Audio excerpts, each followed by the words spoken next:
Dude, thanks for being down to come on the show, man. Yeah, dude. Thanks for having me. Fucking hype, man. This is my first podcast Ever. experience ever. Yeah. Damn, dude. Yeah. We'll make sure it's one to remember. Yeah, it'll be one to remember. In the midst of a blizzard, too. I know, dude. Yeah. I know, hectic. You're still a little tan. Like, you got a little something. Yeah, I don't think so. I think this is my kind of base That's just tone. kind of your base color? Yeah. Right. I'm pretty, like, I'm like proper tan. Yeah. Like, walking. But every time you go outside, you kind of feel like a layer just fading. shed and the dryness. Yeah, the dry, and it's like 15 below right now in Hood River. Well, man, I am so stoked and honored to welcome one of the most, like, I think you're probably the most diverse polyathlete that's been on the show yet. An absolute savage on snow, water, the king of creativity, and my friend, welcome Will Crumpacker. Oh, thank you, dude. I've been obsessed with action sports my entire life. A single universal language of pure stoke. In these timeless moments, we experience the greatest joys and purest emotions. Life makes sense, completely present, in harmony with nature.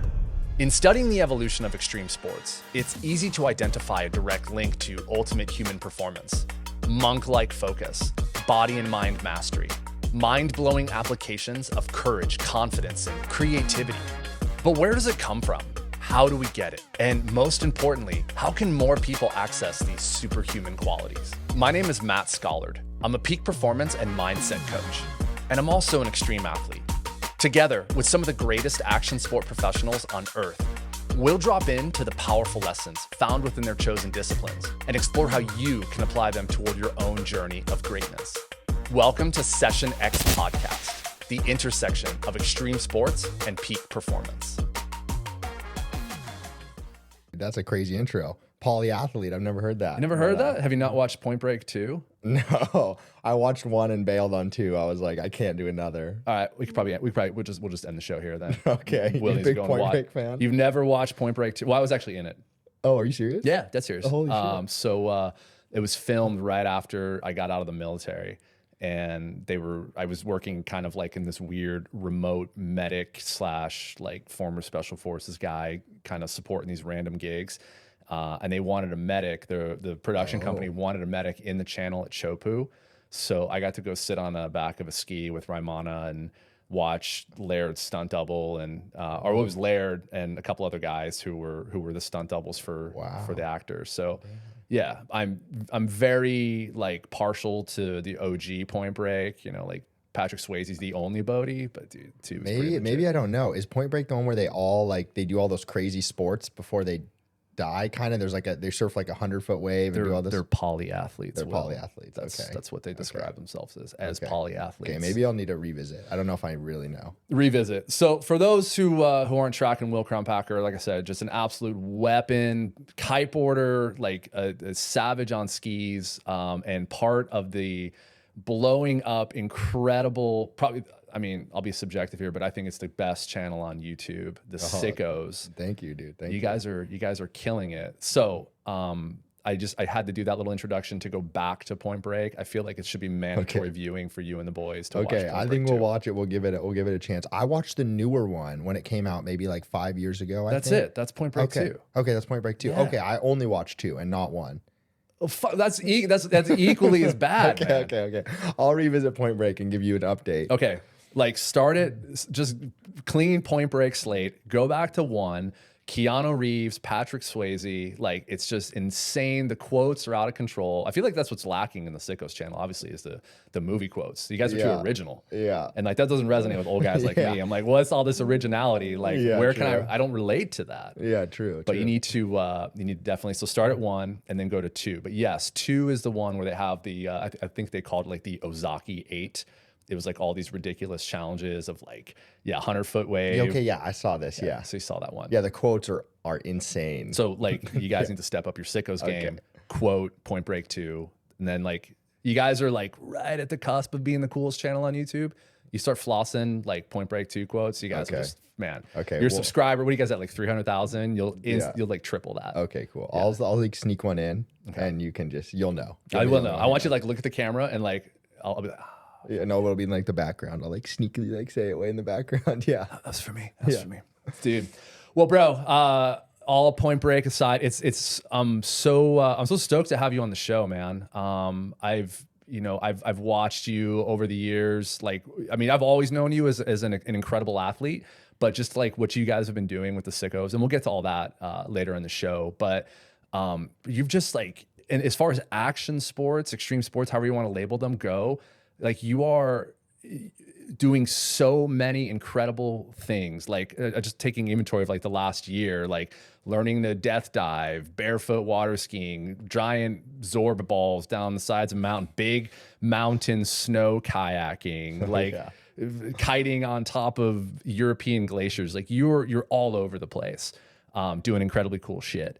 And as you know, my whole brand and my whole thesis and all of this is that like I personally believe, and a number of others do as well, that like action sports are like the shortest path to enlightenment, to a life well lived, to finding your ultimate potential as a human, as a person. It's like having that arsenal of action sports, or even a single one, is sort of is what gives life texture and gives life meaning. So I know you're an evangelist in the action sport world as well, man. So yeah. Well, thank you. Yeah. I think that, I don't know. I think that we all try to be okay at everything. Yeah. You know, none of us are great at any sport. We're all like pretty good kiters, but other than that, we're medium of the pack, but we try to be medium at every single sport. So we're especially what we're doing, having all these weird opportunities, like trying all these things. We're decent at almost every sport at this point, or like bad, but doable at every sport at this point. So it's kind of an interesting setup. Yeah. But, yeah. When I was a pararescueman in the military, I used to say that I know a lot of ways to like really kill myself. Like I'm dangerous at a lot of shit, right? Yeah. Like I know enough to be like, yeah, I'll probably survive this, but I'm Yeah. really dangerous at a lot of things. So, bro, take me back, man. Like where did this what are you now? 22? 22. Yeah. How at 22 are you? And you're being very modest, and I respect that. But you're actually like really fucking incredible at a lot of sports. Like where did it all begin? How did it start? Take me back. Oh, dude, I was a weird kid. I was a super weird kid. I wasn't into any action sports. I grew up across the river, so I wasn't friends with Caden and all these guys I hang out with now, and they were kind of doing cool stuff. I was into Star Wars and Legos, and I was just really strange. I had like 2 friends who were also into those kind of things, did no action sports. And then I think I got into skiing when I was probably 14. I raced when I was little. I hated skiing. I would always want to go home and just do weird little nerd stuff. How old? Then, when you started racing? Like young, probably when I was like 5 or Was that 4 just like your 3. parents putting Yeah, you in something? Yeah. Okay. The So there classic was thing. no like little Will, like, man, I really want to be a ski racer. Oh no, I hated it. My mom had to bribe me with Legos to get me to go up No way. the mountain. Yeah. Which I'm really fortunate she did that, thank God, because you know, otherwise I don't think I would know how to ski. Because like I did not want to. I hated it. I would cry every time I put my boots on. I hated it. And then around 14, I think, I don't know what happened. I started watching Sammy Carlson videos, like Everyone in Hood and Tanner Boudreau and Scott, Gorge Guide to Getting Down. I would watch that, and I started getting into it with my friends. And then in 6th grade, I moved here to Hood River to go to school at the middle school here. And I met Caden and Wyatt and all those guys, and they did all these sports. So I was like, oh, if I want to make new friends and hang out with these guys, I need to get into it. So I kind of got into kiting in 6th grade, and then foiling and wakeboarding and all those kind of things. But yeah, everyone was a lot better than me. So I was kind of just trying to catch up. Were you, when you were like 14, you were watching these videos, was there like something that was actually intriguing to you? Like, I want to be a better skier? Yeah, I think skiing, I was obsessed with skiing, but I was never very good. Like all the dudes here were so good, all the kids. And I was not so good, but I loved it. I like skiing. I love jumping on the tramp. But I was good at tramping, but not skiing. So I would kind of like pretend I was good at skiing on the trampoline. And I'd watch like tramp edits of skiers and stuff. Yeah. And I was super obsessed with that. But yeah, I think that's what intrigued me. Sammy Carlson was my idol, and he lived here too. And so then we would get to go to his house sometimes and meet him, and we were like obsessed. He was my god. Yeah. Starstruck. Yeah, he would have like, I remember for my birthday, I went over to his house and jumped on the tramp with Caden, and we were like in 6th or 7th grade, and we were like, and we were jumping with him, and he was like teaching us tricks. It was the best day of my whole life. Whoa, that's cool. So when you kind of transitioned to being obsessed with skiing, like you're a self-described weird kid. I think all kids are weird, and we're all just like kind of doing our own thing. Dude, you gotta ask my mom or any mom around town. Ask them how was Will when he was little. They're gonna be like, he was a strange kid. Trust me. Okay. Trust me. Ask any mom around here who knew me. So when you started skiing more aggressively, was like a shift in your personality, or? a shift in your at least your interests and how you showed up with your friend group? Yeah, I think that I didn't really start ever skiing so aggressively, honestly. I think I got more into kiting. Okay. Skiing, I was always just kind of, I don't know, somewhat into. I liked spring days, and I was never so hardcore while everyone else was pretty hardcore into skiing.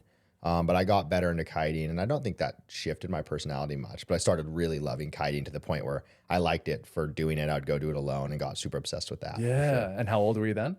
Probably seventh grade. Seventh grade, just So I don't know, 13? Yeah, 13, Yeah. 14, just full obsessed with kiting at that point. Yeah. Then I started loving kiting. How'd you learn to kite? Who taught you? My dad and my mom both grew up windsurfing, Yeah. and they moved here to windsurf.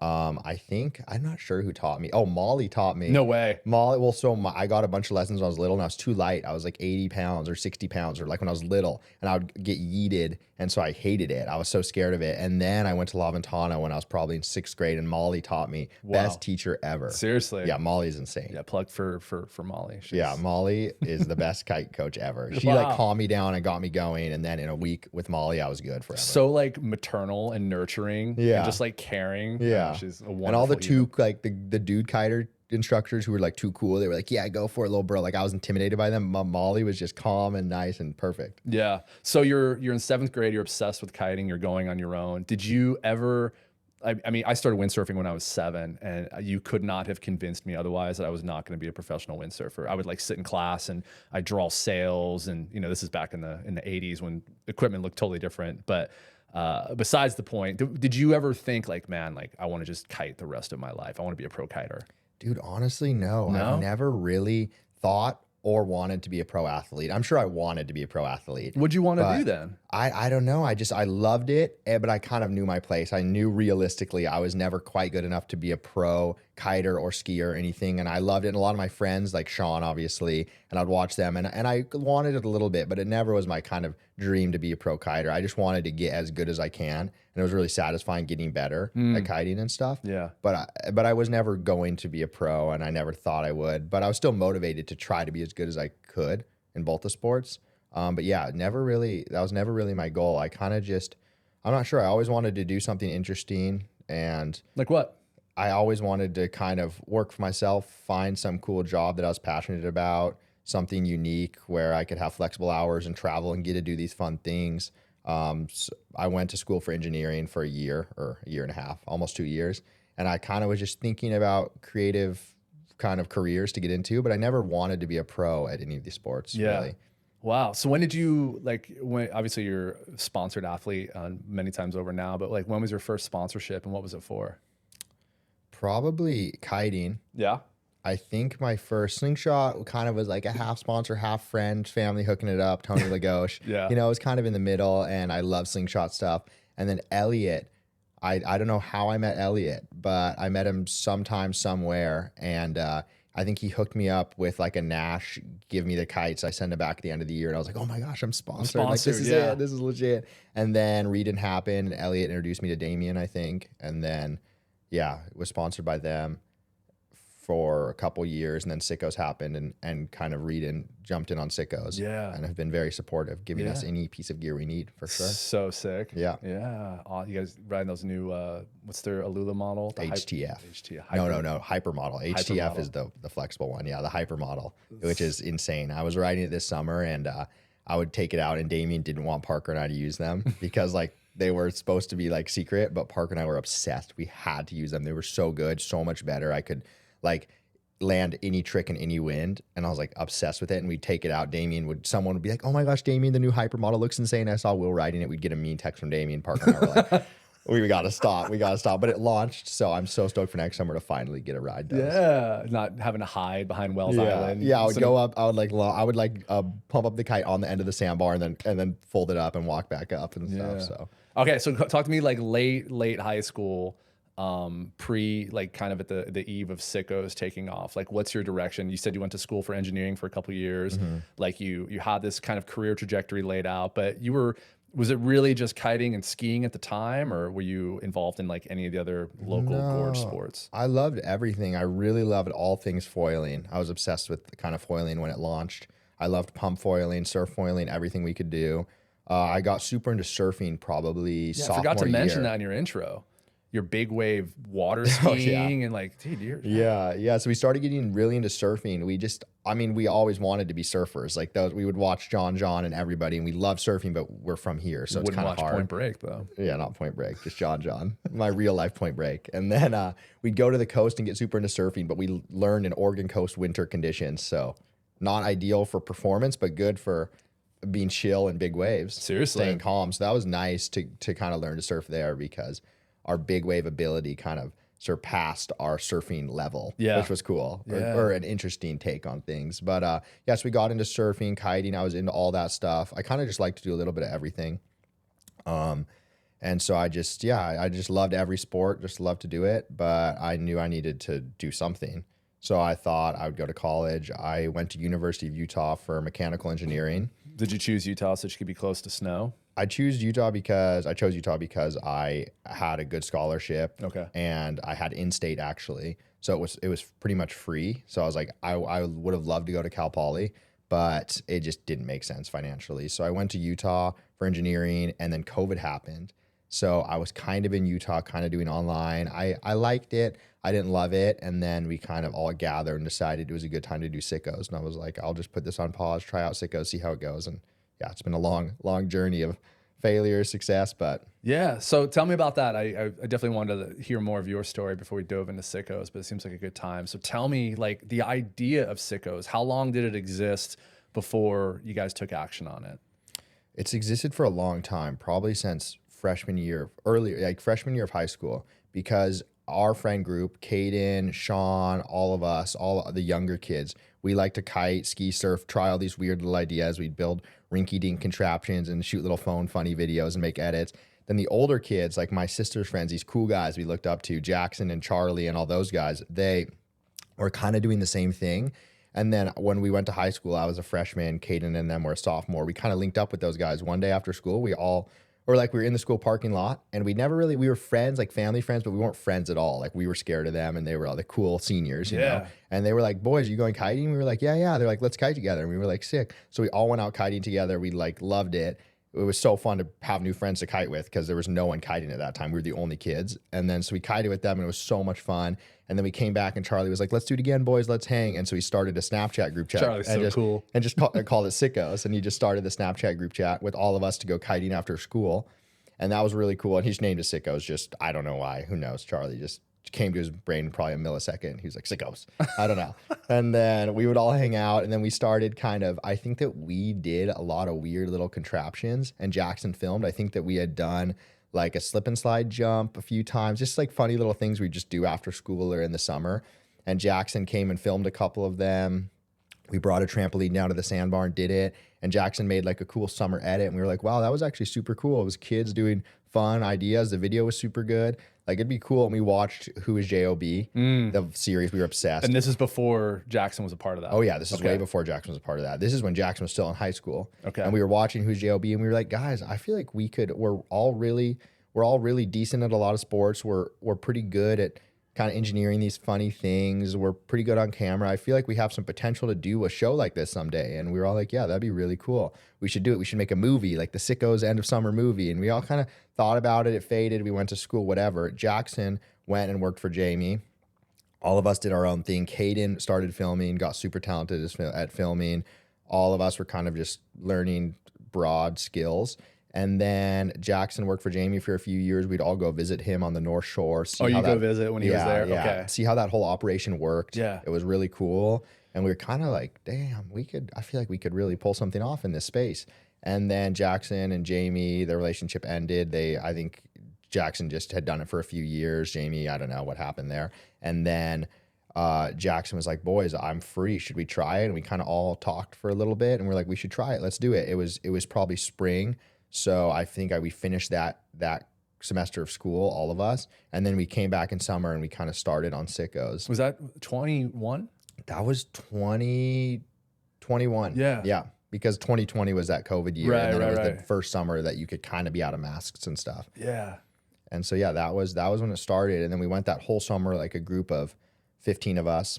And then, yeah, at the end of summer, the 6 of us moved to Hawaii. And then it just kind of went from there, all the trips and stuff. Yeah, you guys like came out the origin story, like it was just like getting like I think you guys dropped it, and then it was just every single person like in our greater Hood River social media was just sharing. It was just like, oh my god, and like you watch it, this is incredible. Yeah, like look what these dudes are doing, and it was just like it was so because we all knew you guys like individually, and then like to see this like really like incredible high quality media, and then just kind of like showcasing Hood River and where we all live was just like so cool. Yeah. But like, I definitely don't want to like kind of steal your trajectory, but like kind of talk me through the evolution of Sickos, because what it started as is not what it is now. No, not at all. Yeah, and Jackson Lebsack is gonna be on the show next after you. So I want to hear the same take from Jackson, and then we'll sit down with all you boys. But kind of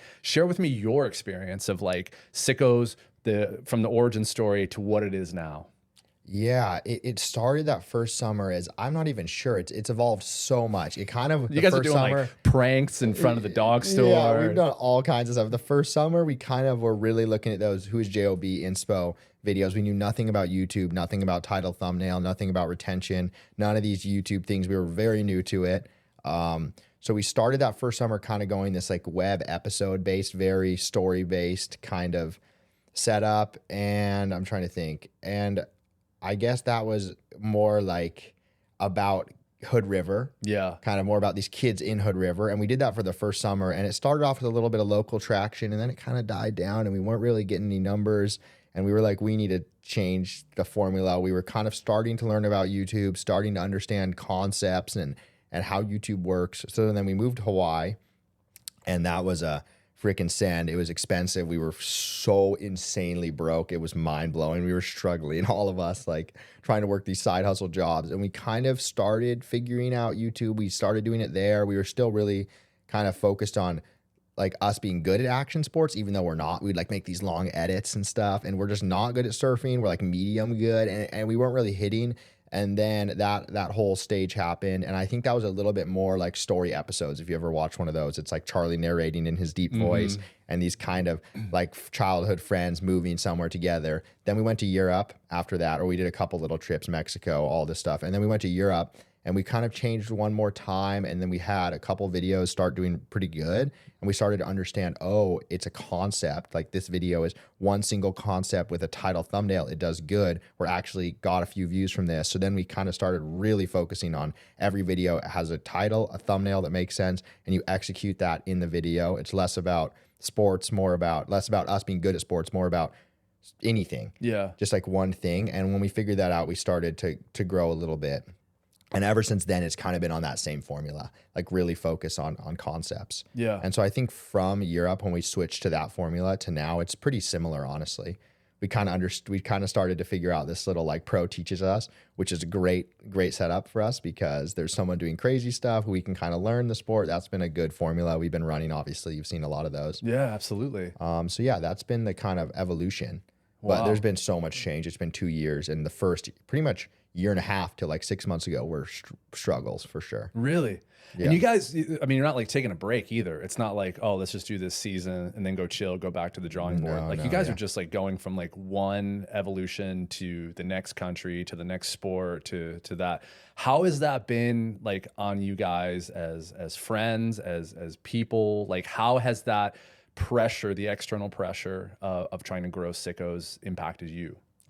It's been very interesting because we're friends and close childhood friends too. And our families are friends. So very intertwined friends, and then in a business together with now money involved and a lot of things involved. But we've handled it really well. We started really strong with a really solid operating agreement. We did things very good, laying out every single scenario. We killed ourselves trying to figure out this operating agreement with lawyers, like figuring everything out to avoid kind of pressure in our friendship from the business, if that's what you're referring to. Yeah, I mean, well, kind of all of it. Like, I mean, that's really responsible that you guys like prioritized your friendship first. Like, that's so cool. Yeah. Less about like the like contractual stuff, more just like, I guess it would help to like who I assume each person on the Sickos crew is like kind of, they have their primary focus, but they can do all sorts of other ones as well. Is that like, I mean, from me watching and knowing you guys, it seems, is that kind of how it's laid out? On kind of doing the activities or the back end workflow? Both. Like,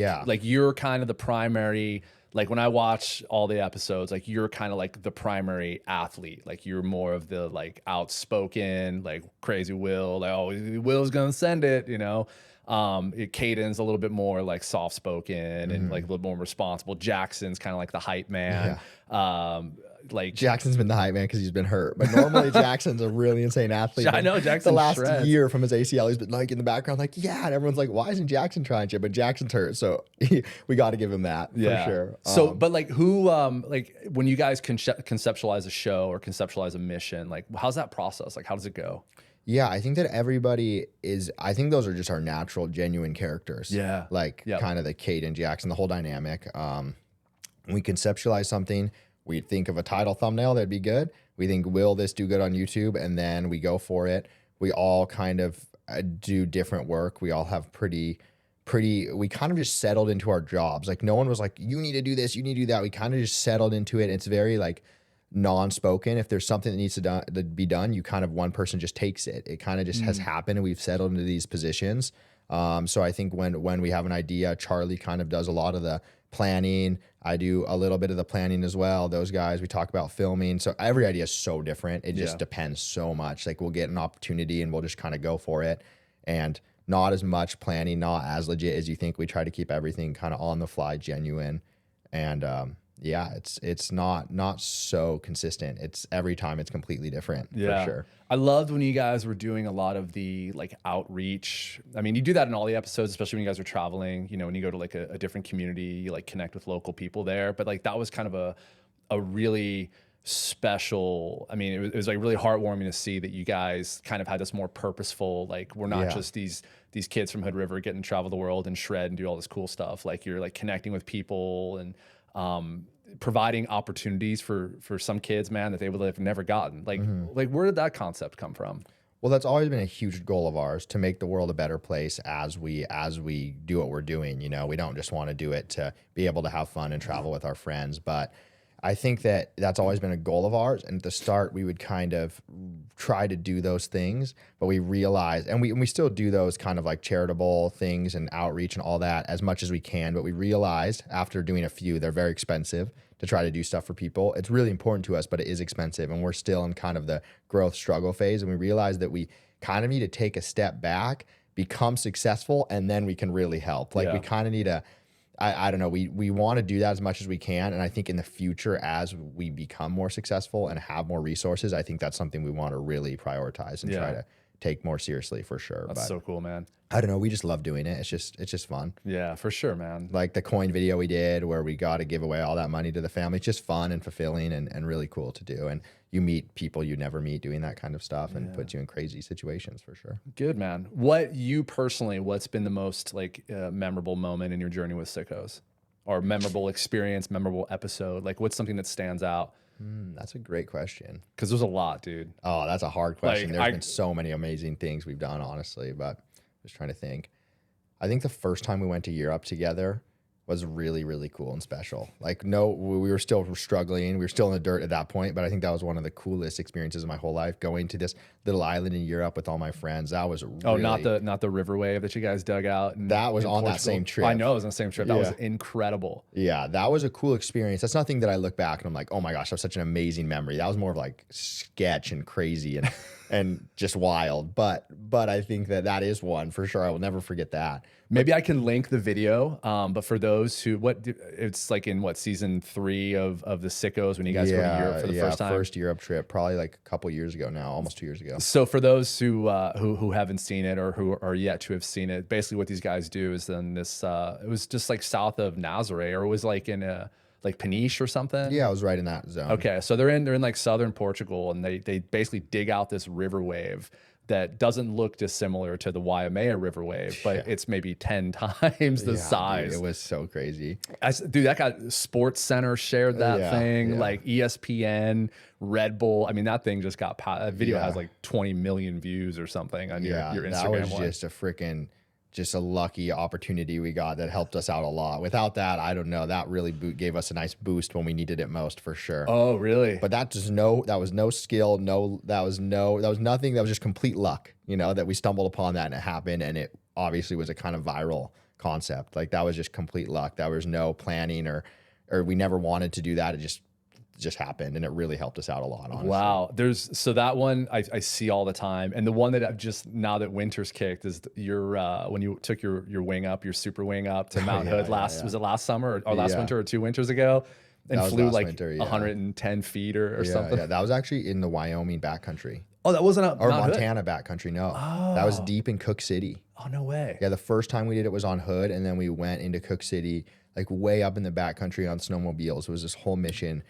And that was on that big one. At least I don't know if you're talking about. There's been a couple. Caden did one on Hood that was actually really viral. Okay, maybe that's the one. I'm talking about the first one, but the one that I'm seeing lately, that's where you're just like literally like a paper airplane attached. Yeah, to that wing. kind of just steady flight with the land. Yeah, that was in Montana. Wow. Yeah, that was a trip, huh?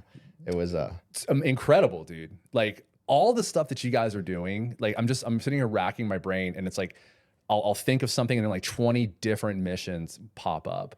When these are getting dropped and these opportunities are presenting themselves, like you guys went to like the Red Bull death diving competition, you were invited to that, like all sorts of stuff. When these new opportunities present themselves, like what's that feel like? It has to be so exhilarating and exciting for you guys. So it's really exciting. Yeah. When these cool opportunities present themselves, it's kind of, I think when they do at first, every time we've had so many opportunities, and we're really good at executing these things, and we're all really resourceful and savvy to execute these things. But a lot of times when I first hear it, like someone will be like, "Oh guys, Red Bull just invited us to do that." I'm like, I can't imagine this actually works out and we actually get a good video. I can't imagine this all goes through. Or like when we talked about doing that helicopter kayaking down a mountain, I was like, guys, like I'm down to try this, but I cannot imagine we can possibly execute this between getting a helicopter, getting everything. But then it happened, and it's just, I think that when it happens, I'm like, wow, I cannot believe this is working out. And at the end of the day, you're like, wow, we did that. That was wild. Yeah. Just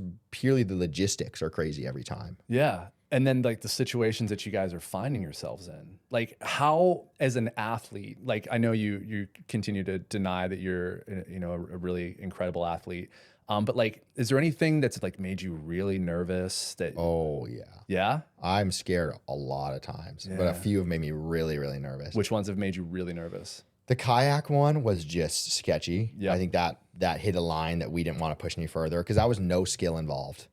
You're pretty much a weight in a sled. Like there's nothing you can do to make that go better or worse once you drop. So that was kind of a line that we don't want to cross. We didn't know it would be that gnarly, but it really could have killed us, honestly. And so that one was, I think we're like, guys, we're not going to push it past this line, because we're doing these things every week, and we want to have longevity and not kill ourselves, and kind of move away from trying to be jackass most extreme, using our bodies to having a sustainable thing that we just have fun and are a little less scared and a little less in risk. So I think that was the line, but I've been scared on a lot of them. A lot of skiing ones are scary.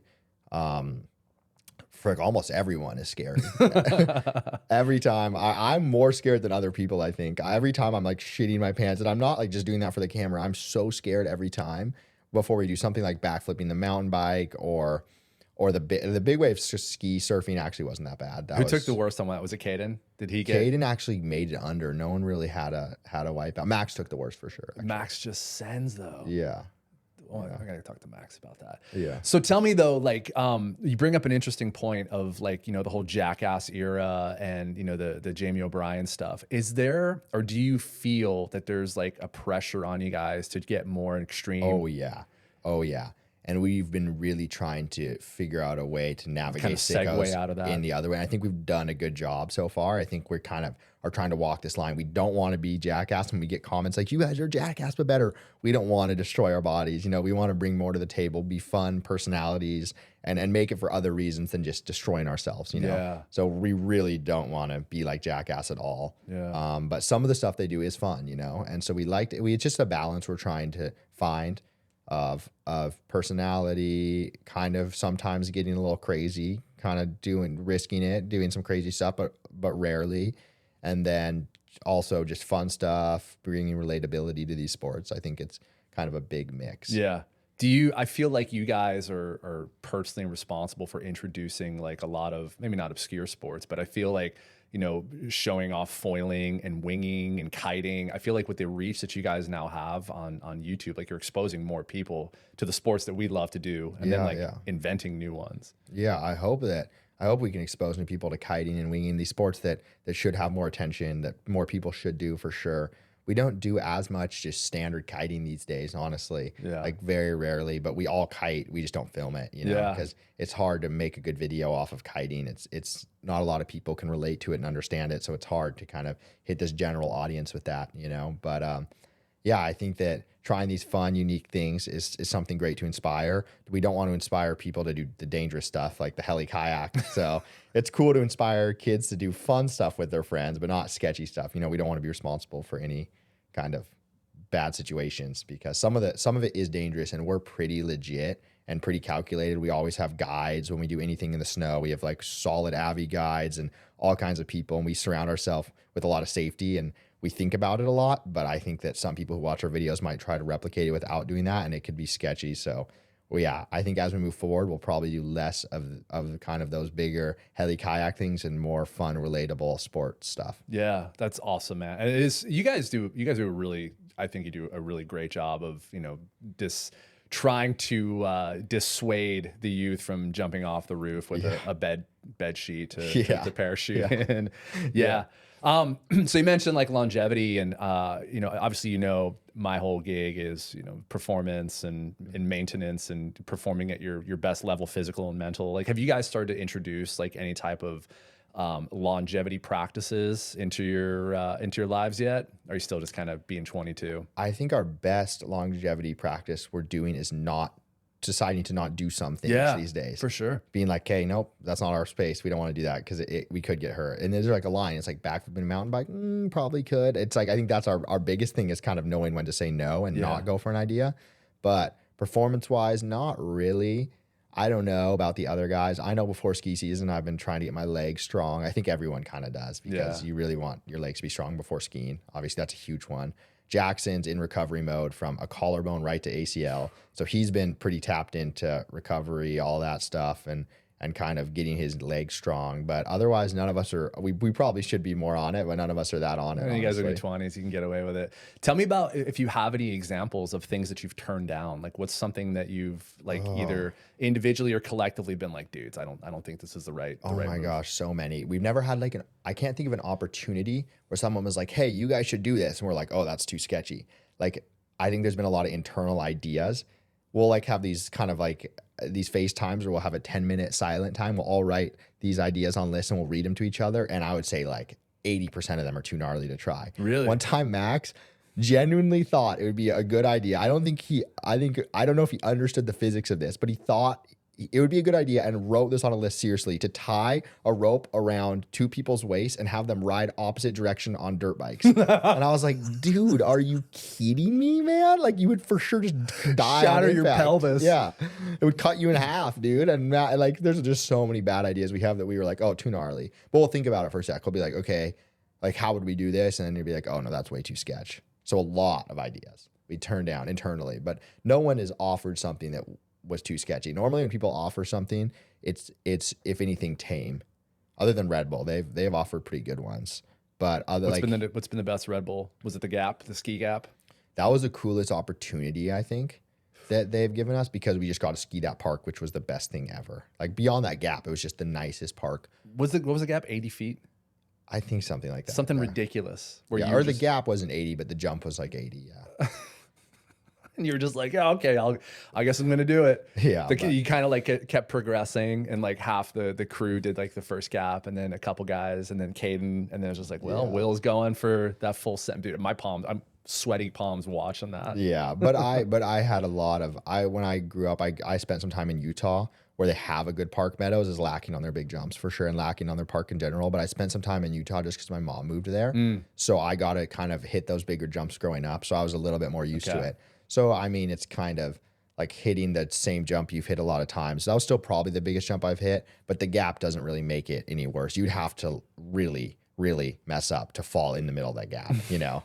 Like the kind of real scenario is like on the landing, you go a little backseat and catch your edge and roll. But like to fall in that gap, something would have to really go wrong. Yeah. But I was surprised Red Bull, like they were just down. Yeah. What's your guys' relationship with Red Bull? I saw they sent you like a care package for their new winter edition. Like, are they like looking at you guys or? No, I don't. I think we're just like friends with them. We like a lot of the athletes. They're really nice. They invite us to some events. They want us to be a part of it. We're never going to be sponsored wearing Red Bull hats, I don't think. But we love Red Bull and we love all the stuff they do, obviously. And this would be a good opportunity where you lean into the mic and be like, well, they want to require us for Red Bull TV. I mean, if they want to give us hats, we'll take them.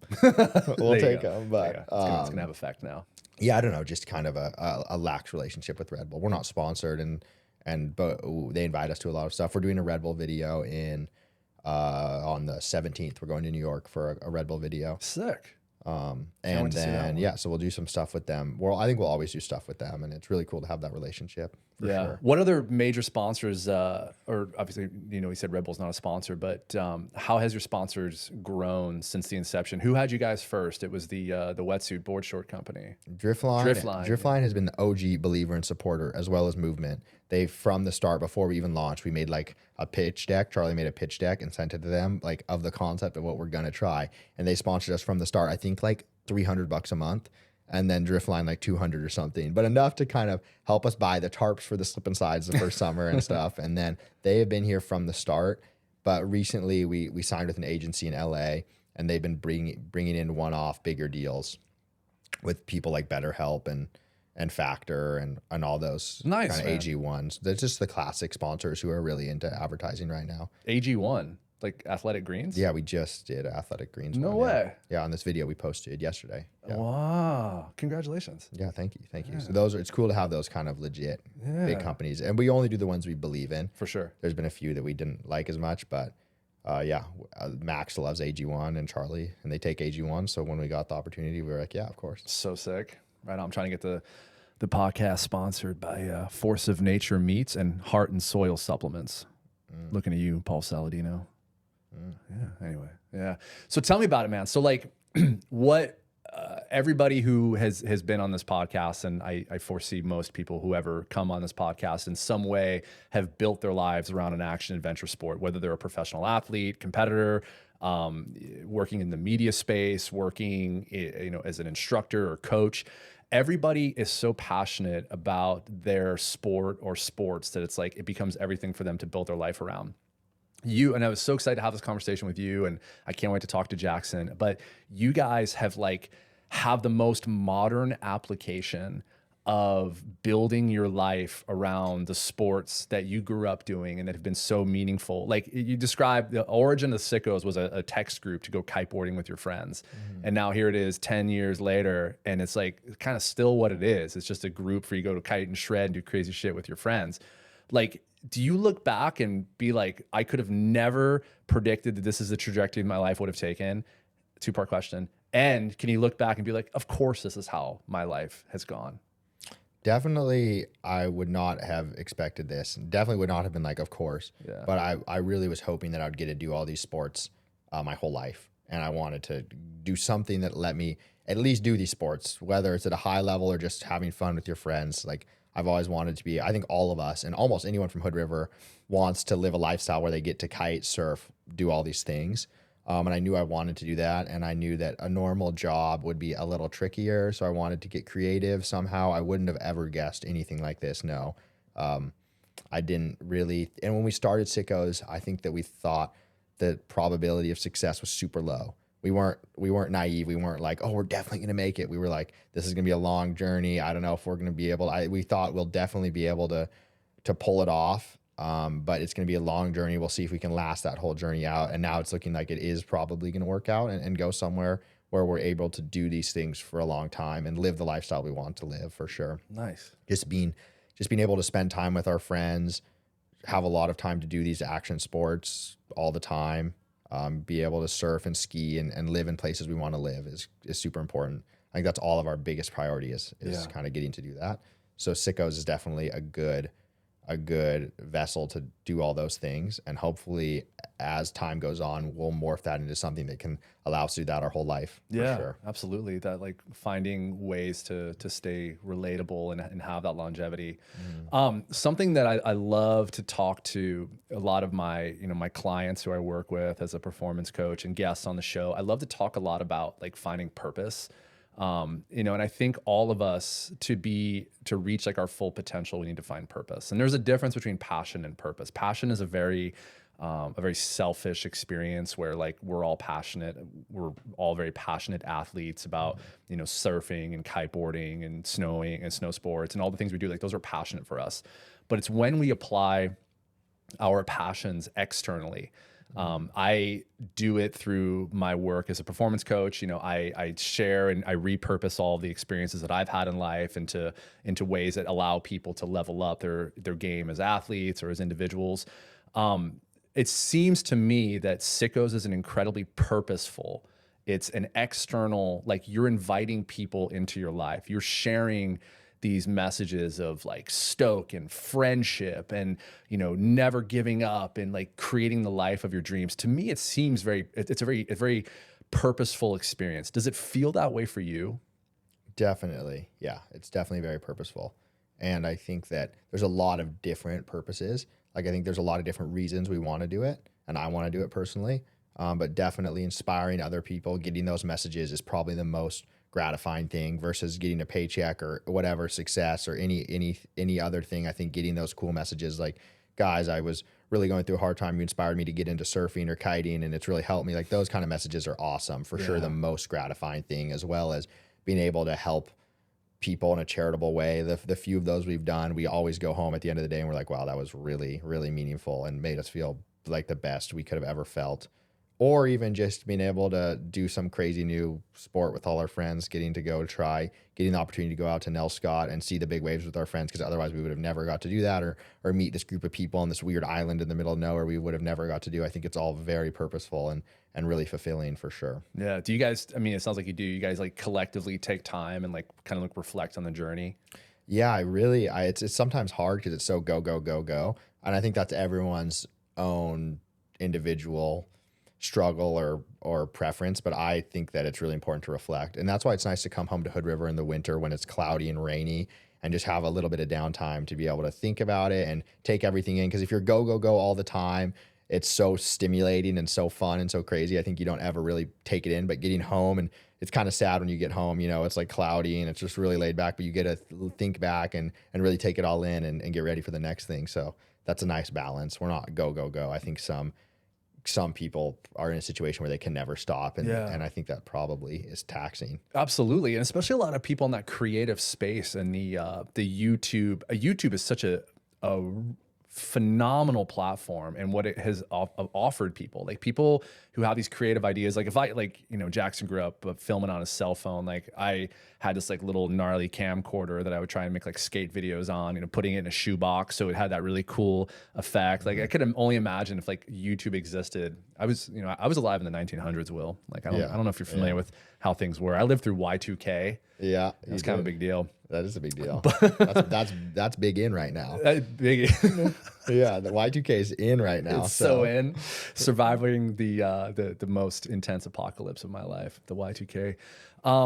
But so what I see a lot in the space that I research in the YouTube arena is that some things like the pressure of trying to find new ways to keep up with the public's demand. Like, for example, we can't scroll Instagram without seeing some incredible, impossible feat, and we just kind of like just blow through it, right? Mm-hmm. Like I think I was talking to Jason Slezak on an episode, and we were talking about the Millennium Wave that Laird Hamilton surfed at Chopu, and both of us remember like seeing like on the magazine, and that was like the first exposure to it. And it was just like, oh my God, there's this huge uproar, and people were sending emails. That's how viral it was. We were sending emails about this wave.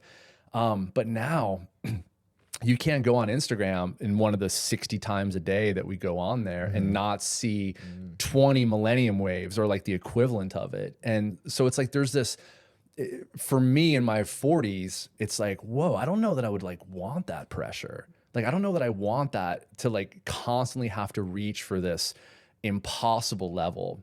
And where I'm going with this is I see with people who are in this like free form creation, like in YouTube and stuff, they seem to experience like a lot of burnout, and the quality of their programming definitely starts to decline until they just kind of like neutron star and implode on themselves.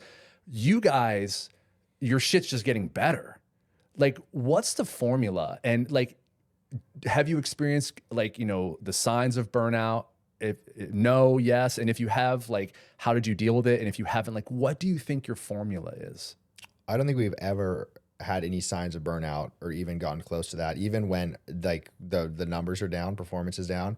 I think that the formula is just focus on your personality, because anything we do can be replicated by some pro athlete with a bigger budget better. But I think it's about our personalities, and I just think that's it. Yeah, I think it's just sharing your personalities and bringing people into our friend group watching so they feel part of us. I don't think that the stunts, if you focus too much on the stunts, trying to do the best stunts, I think you'd burn out, because you'd be so frustrated when some guy does it better. When some pro athlete, if some pro athlete were to take one of our ideas and do it better, we'd be like, oh, that's awesome, cool. But we're just in a different realm, trying to do a different thing. So I think that's the formula to not burn out. But yeah, if I was a pro athlete, I think that would be crazy pressure with the reels. You're scrolling and you land some trick and then some dude does it better, more stylish. I think that would be really frustrating. So I can understand how for some of those guys it would be super frustrating. But for us, I don't think it is. I think we just want to focus on just being fun and having fun. Welcoming people into your crew. You guys do such a great job of that. Like, it's, like everybody has nicknames, and it's like when you guys are shooting and doing your editing, it's like you welcome people into this world. You make people feel like they're part of your crew, and like maybe they're not doing the stunts with you guys, but like, well, I'm afraid of this. Oh, Will's scared too. Like, that's how I would be. And there's that like relatability piece. Yeah. I think that the editors, Jackson, Cade, and Max, do a really good job of that, as well as when we just bring the camera around, we just are ourselves. We're just ourselves, and we really call Forrest Gubu and Max Grandpa off camera. And so it's just like, we just bring the camera around and we're just ourselves, There's no difference other than that one audio by like, okay, we're about to try this, do that. That's like for the camera, but otherwise we just have fun. And when the camera's off, we're the exact same. Seriously. Just fucking with each other and going crazy and stuff. So if Forrest does need a new nickname for future episodes, I don't know if you've ever seen Bruno. Do you know Sacha Baron Cohen? Yeah, I have seen Bruno. Yeah, Forrest looks like Bruno. Really? Okay. Yeah. So if he has so many, it's on a long list of names for sure at this point. Forrest has like 30 nicknames, but add Bruno to the mix. Okay, Bruno. Okay. Bruno. Yeah, the #1 German-speaking fashion show. Okay, outside of Germany. Which something I do. I don't want to dive too much into the personalities and the sickos, but something I love about Forrest's his veneer is he's like, guys, I'm not good at sports. I'm not as good at sports. And like, I see him up at the skate park all the time. It's like, he's an amazing skater, amazing snowboarder. Yeah, Forrest is a little coordinated. Shreds. He's a little coordinated bastard, dude. He's good for sure. He's a good skater and a really good snowboarder, and he's a good surfer, but he doesn't want it. Like, he should be a better surfer than all of us, and he is, like, deep down. He's been surfing his whole life, and we started when we were like 17, but Forrest has been going to Agate Beach with his dad since he was a little kid surfing. Like, he is good, but he just doesn't want it surfing. But yeah, Forrest is a good athlete. Yeah. I think he knows he's a good athlete. He does. Though. It's all part of it. And Max is just like, Max has, I don't know, he's like the heart. It's like, just do it, Max. Oh, okay. Oh, I don't want to do it, but I'll do it. Yeah. Max is also pretty coordinated, I think. He doesn't have the training, but his falls and stuff, he always kind of squirms out of it. Yeah, that Nell Scott Reef episode on water skis, like, he looked like he attempted that like 6 or 7 times, different waves. Yeah, I don't think that was pretty tricky. Those water skis were weird, and I think that he definitely gave it his best there. But who was it Chuck Patterson? Was he the inspiration for that water ski mission? Yeah, for sure. He did a crazy one. Yeah, Jaws, right? Or Mavericks? Mavericks, I think. Mavericks. And he was in real ski. Real ski, I know. And poles. So that's way gnarlier. He came up to Nell Scott a few weeks ago. I think we just missed each other. I was trying to have him on the show. Oh no, but we were taking off. I didn't know he came to surf Nell Scott. Came to surf Nell Scott, no way. Cool. With what's his name? Eric Askascalian or I don't know. Surfer. That'd be cool to watch that. Yeah, for sure. It's kind of his not his local, but it's easy access to him for here. Dude, I want to hear more, because one of my favorite things besides watching your guys' content is like reading the comments, and you kind of alluded to it earlier of like how when I scroll through your guys' comments, and it's mostly from like more of like a protective uncle, like I want to get on and like kind of flex a little bit if anyone's like, you know, getting out of hand. Yeah. But you should hop in there and start jump in to start like attacking the haters. I did that for Lorenzo Casati. Really? Yeah, after were you tracking his whole like leaving when he left? Yeah, Cabrino. I mean, I saw a little bit of it. Yeah, but when he chose to go to Harlem, like people were giving him so much fuss on social media. I was like, I'll handle this for you, Lorenzo. but anyway, so what I was going with that is like the comments of people that you kind of described, like, oh man, like my life didn't really like a field had direction, but you and the guys inspired me to go take a surf lesson. And it's like when I see that, like that's my whole message is like, guys, anybody, if you are looking for direction in life, if you're looking for something to build your life around that is like truly purposeful, meaningful, will give you more access to fulfillment and joy and give you a reason to wake up, to go to the gym, to eat healthy. It's like, it's found in these action sports. And I love that you guys are inspiring people to like, you know, go take a surf lesson, go take a kiteboard, go find Molly and take a kite lesson, you know, like how does that how like heartwarming is that for you guys to receive those messages? Obviously is maximum heartwarming to receive those for sure. It's super, super cool to get those messages, and we get a lot of them. So that's really cool for sure. I think we didn't really expect that to happen. We more were like, we want to do some good for the world. We'll try to do these charitable things like that Nicaragua mission. The boys did. I wasn't on that trip.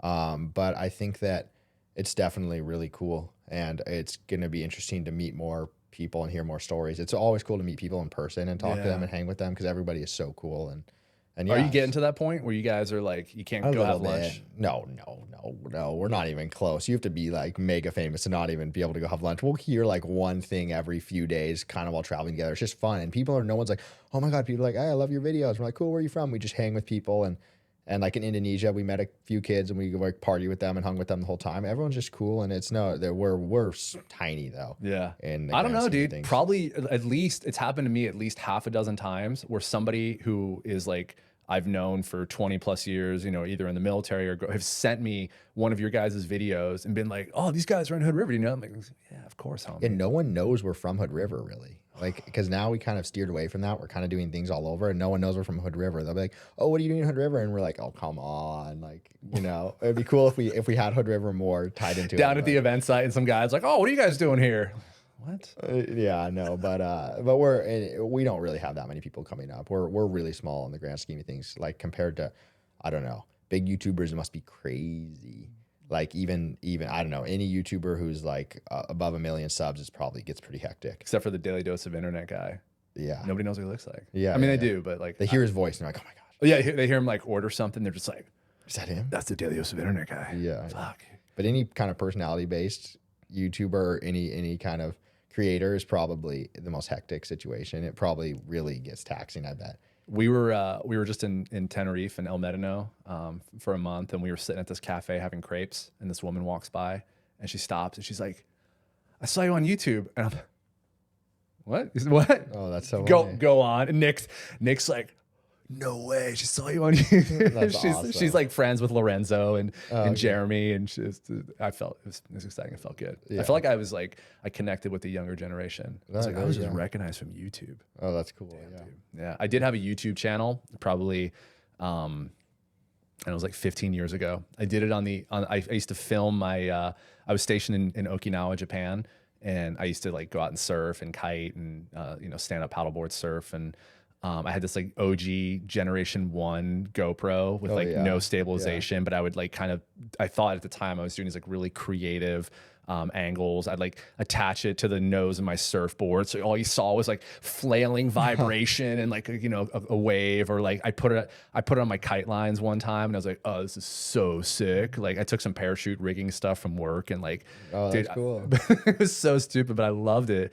And it was like my workouts that I would do in like preparation to go surf, or like my workouts I did to like, be better at kiteboarding or surfing and stuff. But yeah, I had like 450 subscribers like back in the, That's pretty good. It was stupid, right? It was before like anything even mattered, but like I really enjoyed it at the time, and it was pretty fun. Nick likes to go pull it up, and it's still inactive. Oh, it's not active, but I haven't had access to it in like 10 years. Oh, okay. Nick's like, oh, no way. You still got like 450 subscribers. I'll have to go check it out. Go check it out. Waterman Fitness. Waterman Fitness. Okay, yeah. I was like I'd go spear fishing and like I put the camera, like I attach it to like a weight and I dive it down like 30 feet and I come back up and then like I dive down, like, you know, going on. So funny. So stupid. That's cool though. But it felt good. Like at the time I was nearing the end of my military career, and I was kind of like dealing with a lot of, you know, emotional and psychological stuff from that. And like, that was a real like healing experience for me. Like the sports, you know, all the kiteboarding and stuff that later evolved into Beneath the Surface Foundation, but also just like the creative element of it.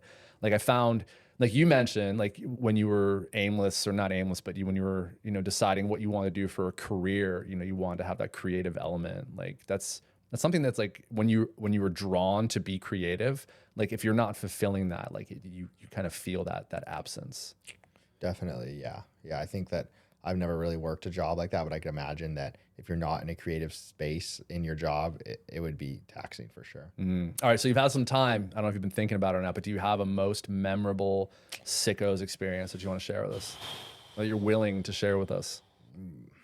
There's so many different memorable ones. I think the one I will never forget the most, like the most ingrained in my head video, is this coin video we did in Azores. We went to Azores, which are these tiny islands off of Portugal, very low-key, kind of undiscovered, not very touristy. Then we went to like one of the smallest islands in the Azores, and we tried to do this video concept. We kind of wanted to test out the Mr. Beastie vibe YouTube. So we tried to give everyone on the island a €1 coin to see if they wanted to take it or pass it on. But it was just such a weird experience. And we would drive around the island with these bags of euro coins. Like we had 10,000 of them. And we would offer it to every single person in Portuguese, and we'd try to go for it. And it was just the most bizarre thing, and met so many bizarre people. It was the most thing that I would never have done in my life. Like any other thing maybe would have randomly happened, but if it wasn't for what we were doing, I would have never done anything like that. And it was probably one of the coolest things. There was a lot of work. The video did horrible. The ending, when we gave like $10,000 to a family, was awesome, but the family like was really, it didn't pay off. Like they were really weird about it in the moment. And so the whole thing didn't work out at all, but just the experience, 2 weeks of doing that and meeting so many people. And we went to like the local school and we offered all the students €1 and if they wanted to take it or pass it on.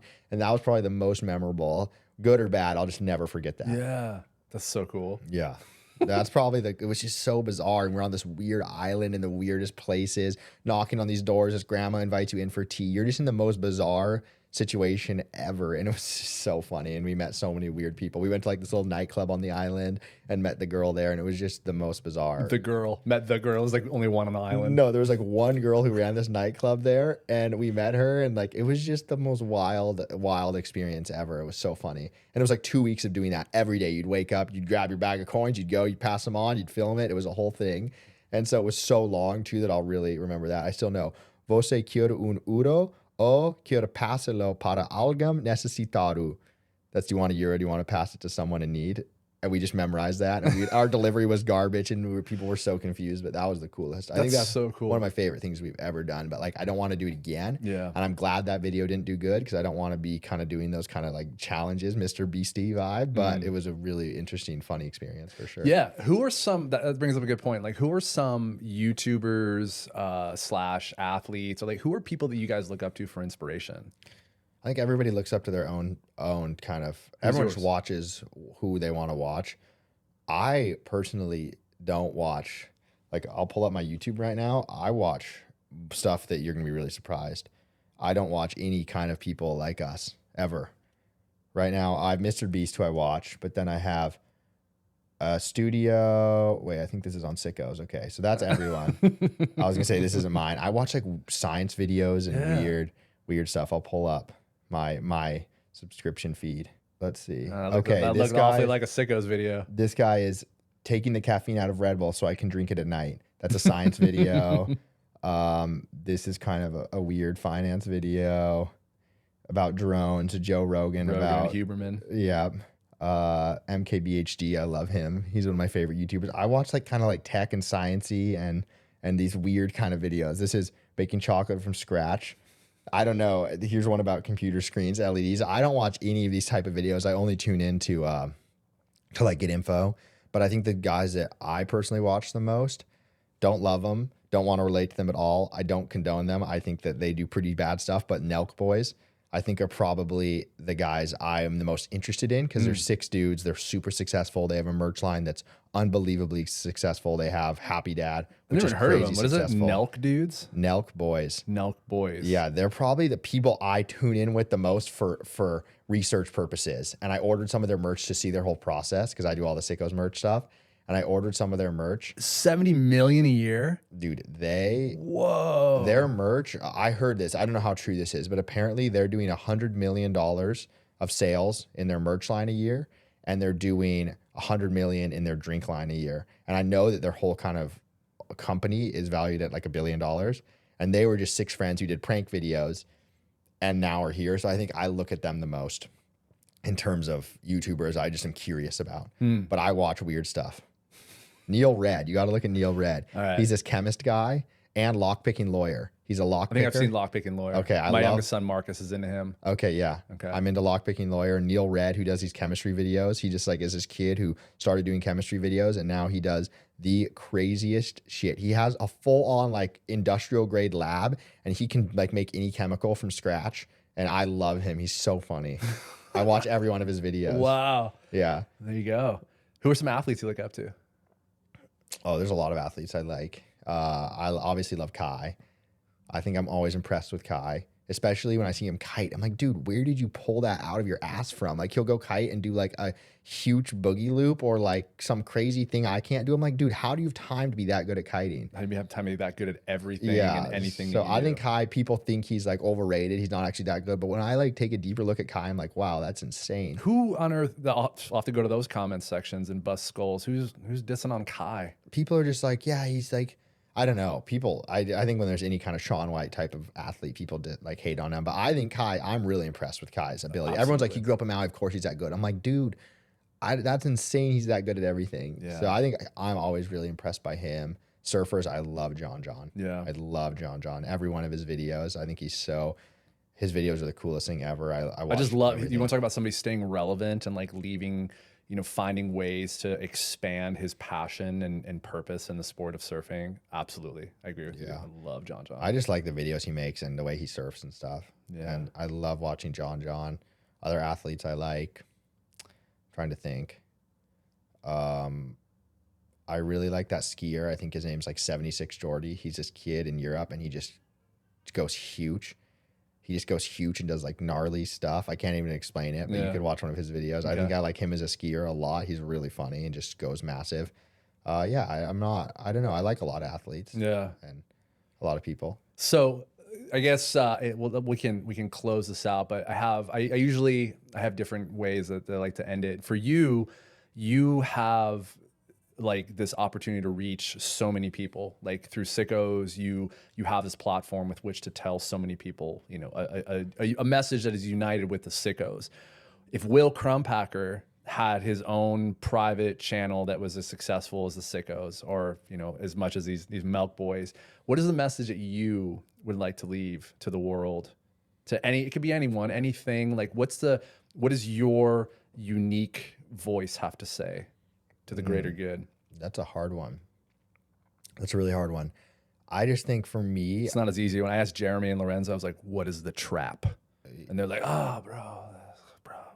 I could ask you what the trap is. I think for me, I don't really pitch this mantra on Sickos, but for me, I think my biggest focus is just staying in the moment, and living in the moment while we do things and just really appreciating what you're actually doing in the moment. I think that's my biggest challenge to do.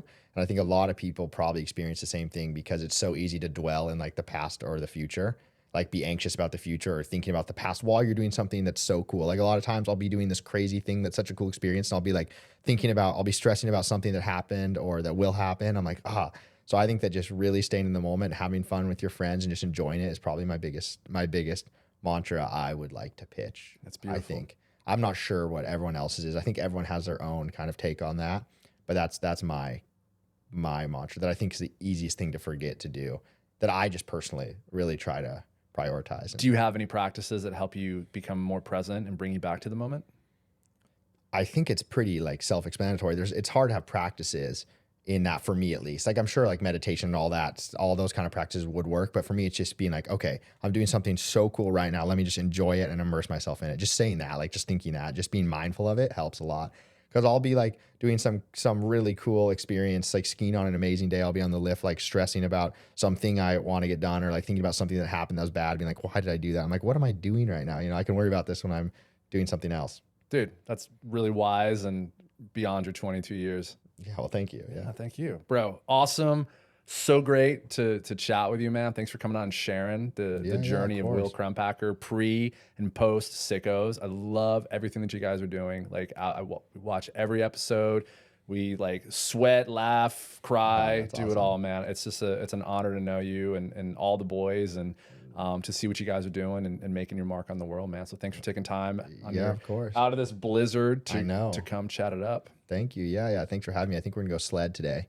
Go to Little John Snow Park and get some sledding in. Oh yeah? Yeah. You gonna bring like a wing or something? No, I think we're just gonna sled. Just pure sled. Maybe build a little jump, maybe have some beers and sled. Beers and sled with the Sickos, Little John Park.